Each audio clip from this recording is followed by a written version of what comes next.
So what's up mga langga? Good morning. Good morning po sa inyong lahat. Pasensya na po kayo mga langga at sobrang haggard ko talaga today. And this morning pala, always naman tayo haggard, no?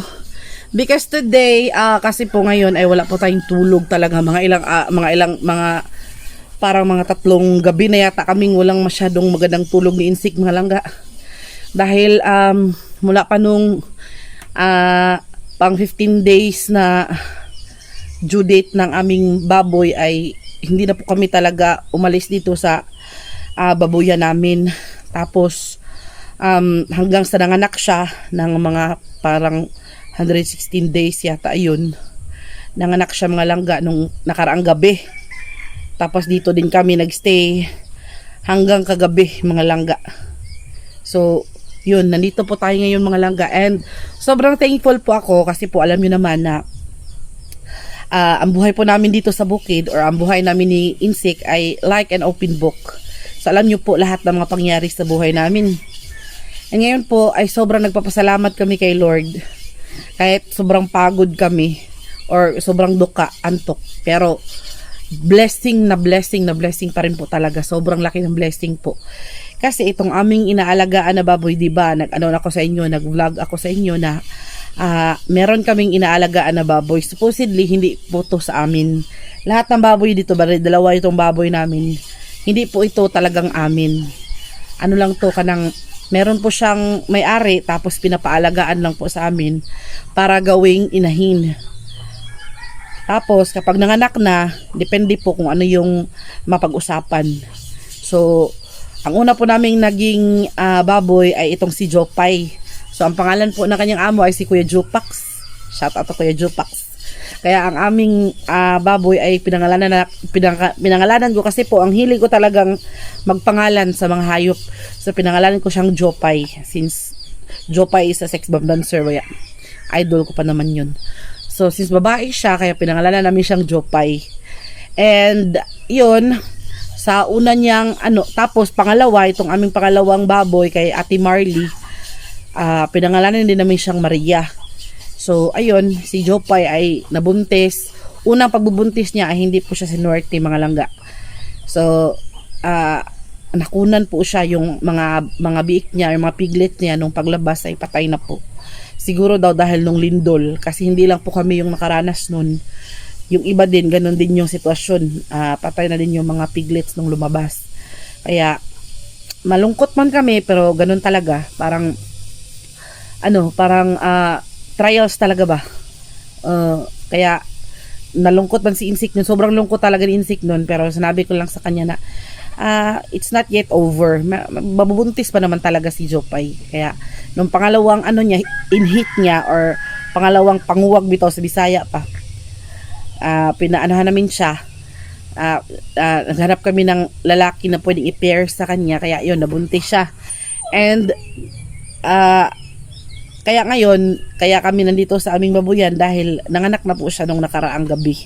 So nanganak po siya ng 6 PM 6:23 PM, unang labas ng kanyang piglet. Talaga talaga namin hindi ko talaga yun makakalimutan.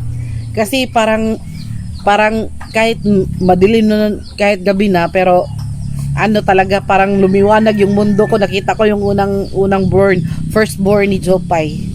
So ayun, sobrang saya po namin talaga mga langga. Sinabi ko, sobrang blessed talaga. Kahit gaano man kahirap ang buhay dito sa Pilipinas, tapos dito sa bukid ay sobrang init, sobrang hirap din dahil sa mga mahal na mga bilihin, pero si Lord ay hindi talaga natutulog, talagang blessed pa rin tayo, blessed pa rin tayo mga langga, dahil kahit hindi man ito matatawag na amin talaga, pero at least meron pa rin tayong hinihintay ba, meron pa rin tayong parte dito sa aming baboy. So ngayon po, and for today's video, ipapakita ko sa inyo yung mga biik ni Jopay. So sobrang sobrang excited ko and sobrang saya ko talaga, hindi lang ako, kami lahat, papa, mama, muna ako, lalo na si Insik. So yun po, ipapakita ko sa inyo yung kanyang mga anak. So pagpasensyahan nyo na kasi hindi pa namin siya na ngayon, natutulog pa kasi yung mga biik niya. pagkagising yan, pagkatapos magdede, ilalagay namin sa kanilang kuna, tapos lilinisan namin ulit si Jopay. So ngayon po hindi pa siya masyadong nalinisan, baka mag-judge na naman kayo na ang dumi naman yan, mga ganun ba. So kita ko sa inyo, yan po si Jopay mga langga. Ayan yung aming inahin. So ito, pinagawa namin tong farrowing na to. Sa mga mahilig sa baboy dyan, alam nyo naman kung unsay gamit sa farrowing. So yan yung bali ginawang kanlungan ni Jopay habang nagbubuntis siya para hindi siya ma-stress ba, at hindi siya, yung kanyang paggalaw ay limited lang ba. So andun yung kanyang mga precious babies. Kita ko sa inyong alaga. Yan, natutulog yung kanyang mga mga langga. Yung kanyang mga anak. Ayan So nanganak po si Jopay ng 12 piglets. Kaso lang patay yung isa mga langga, kaya 11 sila. 11 na lang sila So, itong aming mga piglets, supposedly, meron sana siyang kuna or tulugan. Yan ginawa yan ni Insik mga langga. Doon sana sila matutulog. Ang kaso lang, ayaw nila doon. Gusto na dito sa tabi ng mama nila. Para kapag magutom sila, madali lang sa kanila ang magdede ba. Diba? Diba? So, ito po sana yung higaan nila mga langga. Ito yung ginagawang higaan nila, Ito yung ginawa talaga to ni Insik para higaan sa mga piglets. Kaso lang ayaw nila. Kaya dyan sila natulog. Yan namang ilaw na yan. Yan yung heater ba. Yung makapagpainit sa kanila. O diba? Ang cute nila mga langga. Yung kulay nila na parang batik-batik mga langga. Ganyan yung kulay ng kanilang father, ng kanilang papa. Yan si Jopay mga langga. Yan. So, puhon mga langga, itong aming tangkal o itong aming babuyan ay namin ito, i-renovate. Instead of mga kawayan, gagawan namin itong simento. Puhon, malaking Ginoo. Kapag paboran tayo ng panahon mga langga, itong mga kawayan na to, yan kasi, madali lang siyang masira mga langga. Lalo na doon sa isa, yan, si Maria, Yan, mahilig yang manira ng mga kawayan. Kaya, lagi yung pinapalitan ni Insik yung mga kawayan dyan. Pero puhon, nagmaloy ang Ginoo. Mawa si Lord sa atin. At, niya. Cute na mga natutulog na biik. Sa sila mga langga, 11. Kasi patay kasi yung panglimang lumabas patay. So ayan, merong 11 piglets. O diba mga langga, ang cute. Ang cute talaga natututoy pa yan nagdidi pa yan sa nanay niya. Hindi ba natutulog pa doon? Diyan sila gustong matulog, kaya nilagyan niya ni Insik ng karton. Pero mamaya niyan, kapag naglilinis na kami dito sa kulungan, ilalagay namin sila dito sa may kuna nila, sa kanilang higaan. Para, dili ha. Dili upay. So, ayun, mga 3 gabi na talaga kami dito nagstay mga langga. Tapos hindi pa kami makahiga kasi wala ang papag dito. Kaya nakaupo lang talaga ako buong gabi. Si Insik naman mga langga, ayan. Meron naman siyang duyan dito, ayan. Meron siyang duyan kasi si Insik ay si Insik ay kahit pa paano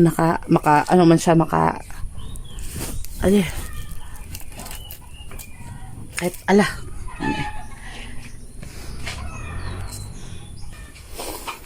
so ito mga langga, meron siyang duyan dito. Meron din si Papa duyan doon.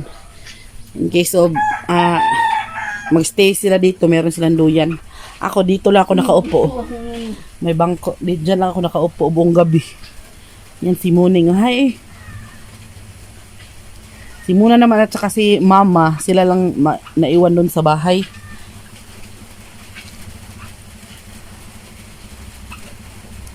Mulan mga langga dito ngayon.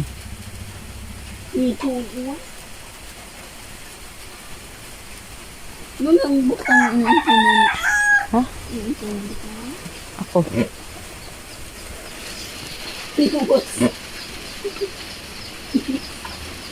So, eto, ginawa to ni insect mga langga na ano, kuan bakod ba.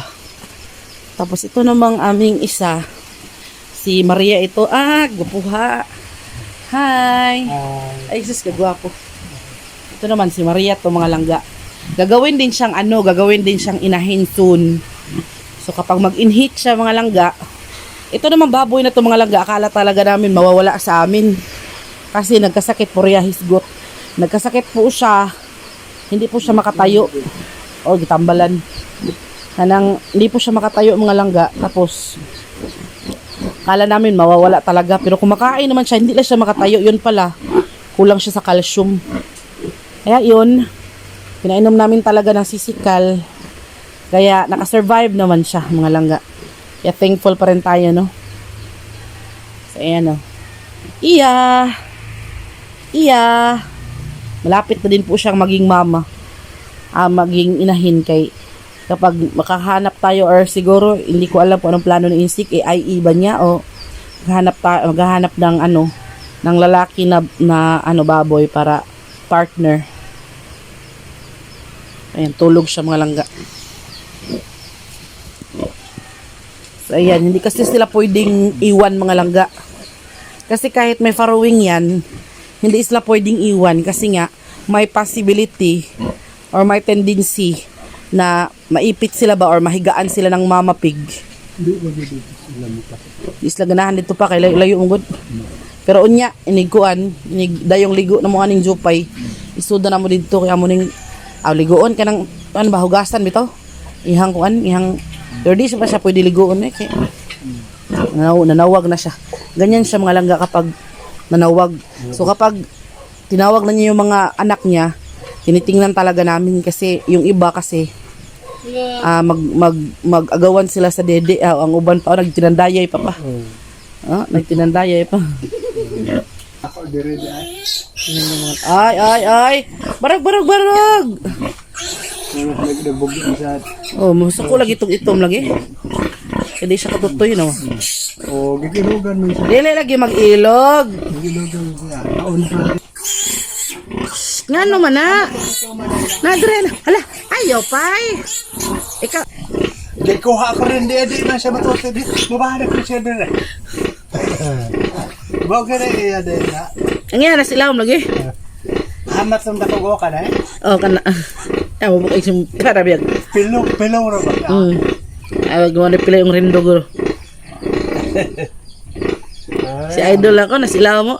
Asa mo ito nagdugo ang pusod pa. Kaya thank you. Kaya isa lang po yung masasabi ko mga langga, no?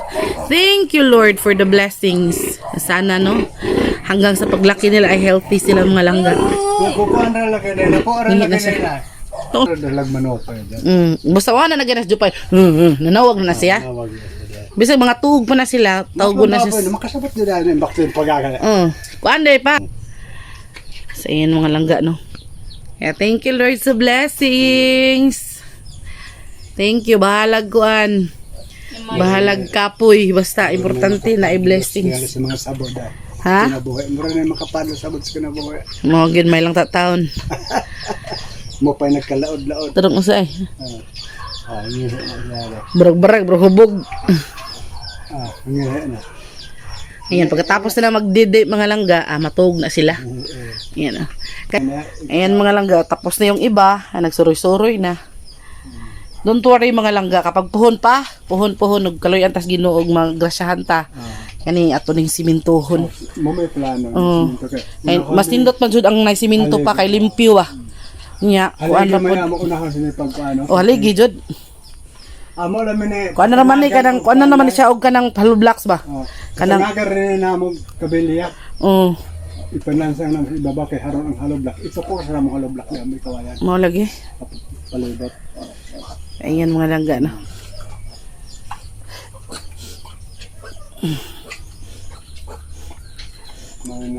Mayang hollow block ay. Siling yun. Nga gawang-gawa nga namo dito haron ang tae nga tumong. So ayun mga langga. Ano po kami kung naghahanap po kayo na si Insik po ay nakakina na Tatay Pilo kasi masakit daw yung parang may tonsil siya. Tapos alam nyo naman dito sa bukid, kapag merong dinaramdam, automatic kami doon sa aming albularyo. So, yun, pumunta po siya sandali doon. Tapos niyang maligo. Tapos, yun, pinatulog ko kasi siya kagabi mga langga kasi nung nakaraang gabi, nung nanganak si Jopay, ay hindi din po talaga siya nakatulog buong gabi talaga. Saan na to? Oy, asan? Ito. So, yun mga langga, no? Kaya, ayun, pumunta po sandali si Insik doon. Hindi po talaga ako hindi po muna ako, mag-iisip po muna ako kung matutulog ba ako sandali. Kasi buong gabi po talaga akong gising. Parang magnanap lang ako kasi nakaupo lang ako dito eh. Tapos kapag nagpapadede na si Jopay, ina-attendan talaga, kailangan talaga na may mag-a-attend doon. Kasi yung iba hindi makadede ba? Yung mga maliliit ba? Madadaig sila sa mga malalaking piglets. Kaya kailangan talagang i-guide sila. Kailangan silang ilagay doon sa kanilang mga dede. Kaya bawal talagang hindi talaga pwede mga langga na magtulog-tulog ka. Kasi paano lang pagising mo, simba ko lang, natulog ko pagising mo, naipit na pala yung mga piglets. Kaya kawawa naman kailangan talaga siyang bantayan. Kasi yung mama pig ay hindi pa siya sanay na may mga anak siya. Kaya kapag mahiga siya, diretso siya higa, wala siyang pakialam kung naipit na ba nahigaan na ba niya yung kanyang anak. Kaya kailangan talaga kapag siya, tumayo tapos sumiga, count kami agad ni Insik, ihap na yun, 1, 2, 3, 4, 5, 6, 7, 11, kapag kumpleto, makakakahinga na kami. Kapag tulog naman yung mga piglets, pagkatapos silang dumede, magdanap din kami, magnap ko ako dito, ganyan lang. Mag-vlog sana ako kaninang madaling araw, pero wala talaga akong mood, sobrang sakit ng ulo ko. Tapos si Insik naman, nagduduyan siya doon, yes, may red na duyan na yan, magduduyan lang siya dyan, makakatulog naman siya. Pero ayun nga, kuan ra ba ka ng nap-nap lang, tulog manok, bawal tulog mantika. Tapos sila si mama naman at si Muna, sila lang doon sa bahay, sila tatlo si Sphinx, si papa naman ay nasa bahay nila. So yun, first time po talaga namin na magkaroon ng inahin na baboy, kaya bago sa amin yung feelings at saka yung experience. Tapos matagal na din akong graveyard shift mga langga bilang security guard, kaya para nanibago ako sa walang tulog. Yes, makit yung ulo ko. Inom ng kape, yung ganun lang. Pero bahala na, yung importante meron talaga tayong meron tayong blessing galing kay Lord. Kaya salamat Lord sa blessings. And ayun, hintayin namin kung ano yung desisyon ng may-ari, kung kung hahatiin ba. Kasi like for example, yung biik namin ay 11, di ba? Yung piglets. Tapos kailangan kunin pa kasi yung isa, or yung may-ari ng ng lalaki na baboy, yung boyfriend ni Jopay, kaya nabuntis kasi may boyfriend siya. Yung may-ari ng lalaki na baboy na yun, or gitawag sa Bisaya og butakal, meron siyang usa ka buok baboy na bahin party. So mamili siya sa 11 na yan kung anong baboy yung gusto niya. So may naiwan na 10. So depende yan kung ano yung depende din kay Lord kung ibibigay niya sa atin yung 11 na yan. Sana wala talagang abirya. And sana ipag-pray nyo din kami mga langga na this time, swerte na talaga kami sa kuan. Kasi nung una kasi naming pag-aalaga ng mga baboy, kung natatandaan nyo, meron kaming 19 heads noon, hindi kami sinuwerte. Kasi nagkaroon kami ng problema doon. Kasi namatayan po kami ng 4. Tapos, yung binili namin nung baboy na yun ay utang pa, kaya nung binayaran namin nagkaroon pa kami ng balance. So hanggang ngayon nagbabayad pa rin po kami doon sa inutang namin na pinambili ng baboy tsaka ng pagkain sa baboy. Kaya ngayon kaya nag-aalaga na lang kami, hindi na lang kami nag-utang-utang, nag-aalaga na lang kami. Kahit hindi magiging amin yung lahat ng biik, pero at least meron kaming parte So yun yung pinaka good thing. Just look at the bright side na lang mga langga. So ayun, thank you ulit sa inyo sa panonood, and siguro matutulog muna ako sandali tapos maliligo. Kaya grabe napakaantay din natin. So yun, thank you ulit and God bless po sa inyo. Mag-ingat po kayong lahat. And sobrang din kami ngayon, thankful kasi parang uulan yata. So hindi masyadong mainit yung panahon. And parang nag-start na yung ulan at makakapagsimula na din tayo ng pagtatanim. So, ayun, thank you ulit. God bless and have a good day po sa inyong lahat. Dito po si Muna kasama ko sa may babuyan para magbantay ng aming mga piglets. Bye! And have a good day. Mwah, mwah. Pasensya na po kayo doon sa nagawa ni Muna. Sorry, sorry. Yan na, ma'am. Naman. So, hindi na daw mausab. Sorry daw dahil sa pagtungga niya sa pitchil, hindi na daw mauulit. So, thank you. God bless and mabuhay po kayong lahat. Love you all.